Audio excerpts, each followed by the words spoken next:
Earlier on in the year we made a short stay at the Moreton in Marsh Caravan and Motorhome Club site, so I'm going to tell you about my thoughts about this site after we roll the intro.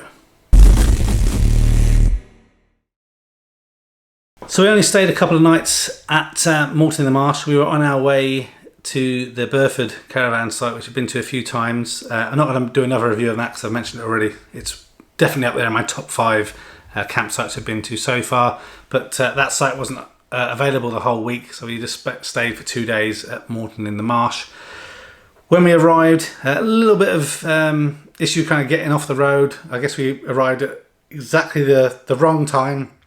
Many people with the caravans all queuing up, and it wasn't quite clear that you could kind of come in and round at that location, but we got in there. It wasn't a problem.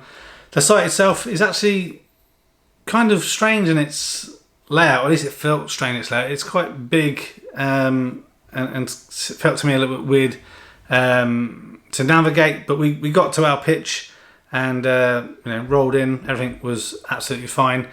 For me personally, I can't really characterize it. There was just something about the site that I don't know, wasn't grabbing me for some reason. Not sure.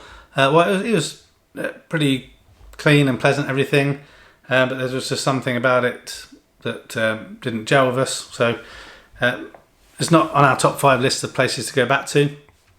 There is only one toilet block, which again is actually quite small.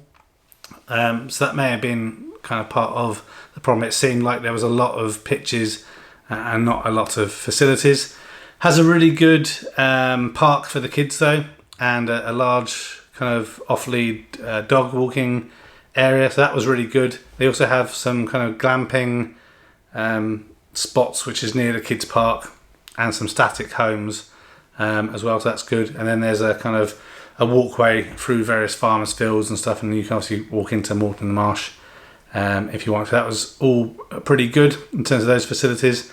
There isn't really a shop or anything. The reception is quite small, doesn't really have too much going on in there.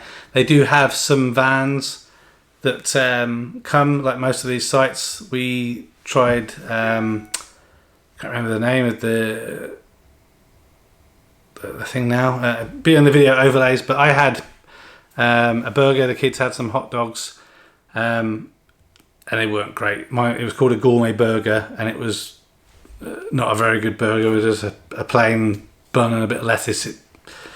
It wasn't gourmet. I wouldn't recommend that, and I wouldn't have that again. But yeah, it was a nice site. I think if you're looking to visit Moreton in the Marsh, definitely a place to stop off at. It was fine for the couple of days we were there, but it's not the site that I personally would want to go back to for a longer stay. It just felt like, again, I think what it probably is actually is, for some reason, and there was no particular reason for it, even though it had the big park and stuff, it didn't feel as child friendly, and it didn't feel as communal, I guess, as some of the other campsites where you feel like you're kind of part of something. It's hard for me to explain. I'm probably doing a terrible review.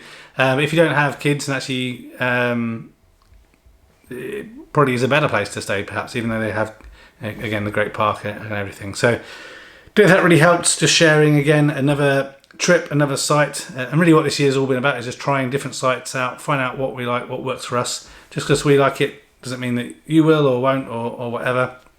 But I welcome comments below if you have been to this site, if you have similar feelings or a different perspective. That would be great, much appreciated if you could share that. But that's it for now, so consider liking this video if you have. Also consider subscribing and pressing the notification icon as well. More videos about our camping trips, the camper itself, and some of the accessories and the things that we do with it, and obviously things I like to tweak and improve on the Hero Camper as well. Thank you very much as always for watching. Take care of yourself, but that's it. Bye for now.